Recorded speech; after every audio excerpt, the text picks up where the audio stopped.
नमस्कार, हरी भूमि news bulletin में आपका स्वागत है। सबसे पहले नजर डालते हैं आज की प्रमुख हेडलाइंस पर।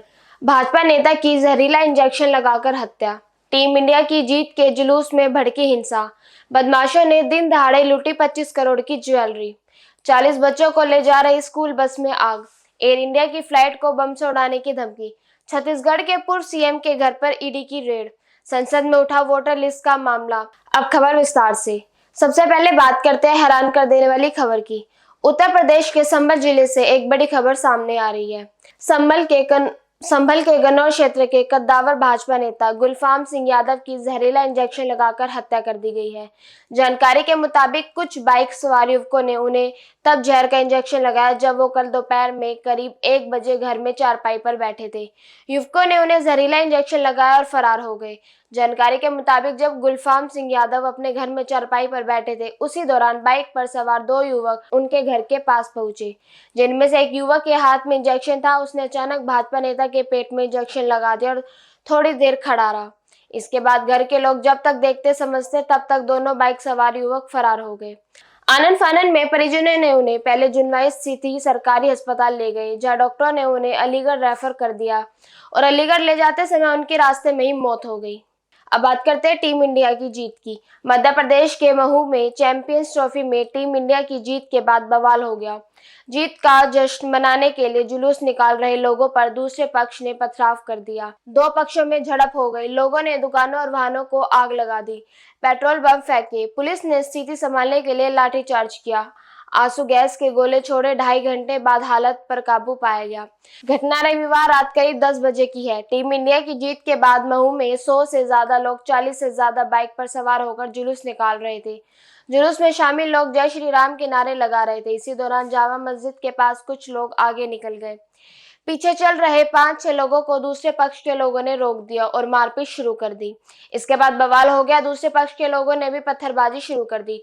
देखते ही देखते विवाद बढ़ गया।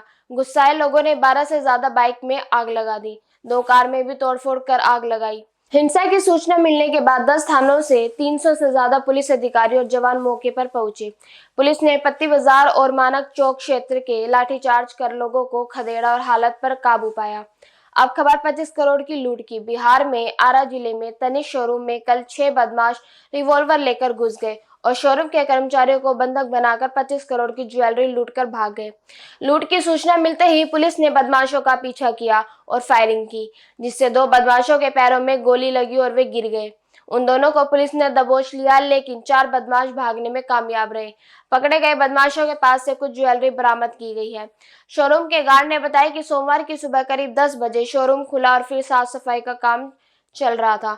10:20 में पहले 2 बदमाश घुसे और फिर 10 मिनट बाद 4 बदमाश अचानक शोरूम में घुस गए।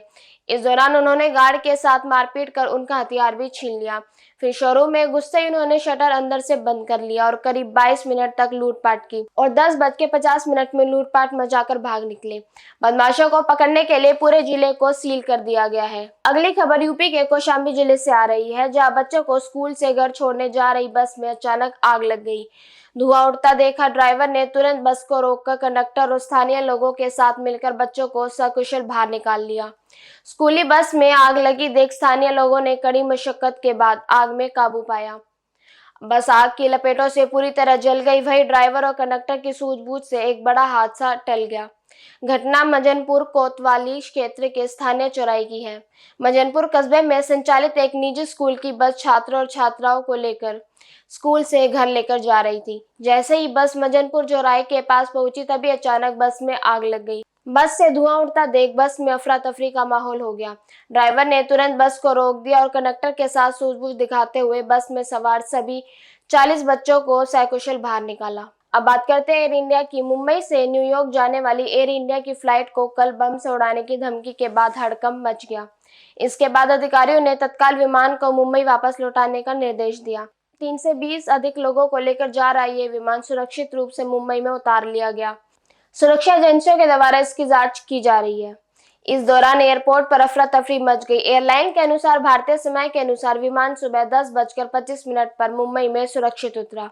विमान की सुरक्षा एजेंसियों द्वारा जांच की जा रही है। अब विमान आज उड़ान भरेगा। एयरलाइन के प्रवक्ता ने बताया कि सभी यात्रियों को तब तक होटल में आवास, भोजन और अन्य सहायता की पेशकश की गई है। अगली खबर छत्तीसगढ़ से आ रही है। ईडी ने कल के छत्तीसगढ़ के पूर्व सीएम भूपेश पटेल के 1 दर्जन से अधिक ठिकानों पर ताबड़तोड़ रेड की। शराब घोटाला के मामले में ईडी के अफसरों की टीम 2 गाड़ियों में पटेल के घर पहुंची और कई दस्तावेजों की जांच की। इसके अलावा ईडी ने प्रदेश भर में 14 जगहों पर कार्रवाई की। बताया जा रहा है कि महादेव सट्टा कोयला घोटाला और शराब घोटाले को लेकर ईडी ने ये कार्रवाई की है। पूर्व मुख्यमंत्री भूपेश बघेल के घर ईडी की रेड को लेकर उप मुख्यमंत्री अरुण साव का बयान सामने आया है। अरुण साव ने कहा कि भूपेश बघेल के सीएम कार्यकाल के कई घोटाले हुए थे, जिसके कारण उनके कई सहयोगी जेल के भीतर हैं। अंत में बात करते हैं संसद की। संसद के बजट में डीएमके के सांसदों ने नई शिक्षा नीति को लेकर विरोध किया। सांसदों ने सरकार के खिलाफ जमकर नारेबाजी की। इसके बाद स्पीकर ओम बिरला ने लोकसभा की कार्यवाही दोपहर 12 बजे तक स्थगित कर दी। लोकसभा में नेता विपक्ष राहुल गांधी ने वोटर लिस्ट का मामला उठाया और सदन में उस पर चर्चा की मांग की। राहुल ने कहा कि पूरे देश में वोटर लिस्ट पर सवाल उठ रहे हैं, इसी पर चर्चा होनी चाहिए। टीएमसी ने भी वोटर लिस्ट का मामला उठाया। सपा सांसद धर्मेंद्र यादव ने भी वोटर लिस्ट पर संसद में चर्चा की मांग की। इसके बाद कांग्रेस सांसद कपिल सिब्बल ने कहा कि चुनाव आयोग सरकार के कब्जे में है। अगर लोकतंत्र ऐसे ही चलता रहा और चुनाव आयोग सरकार की पैरवी करता रहा तो निश्चित रूप से जो नतीजे आएंगे वो आपके सामने हैं। ऐसी खबरों से जुड़े रहने के लिए देखते रहिए हरिभूमि टीवी और अधिक विस्तार से जानना है तो हरिभूमि अखबार पढ़ें।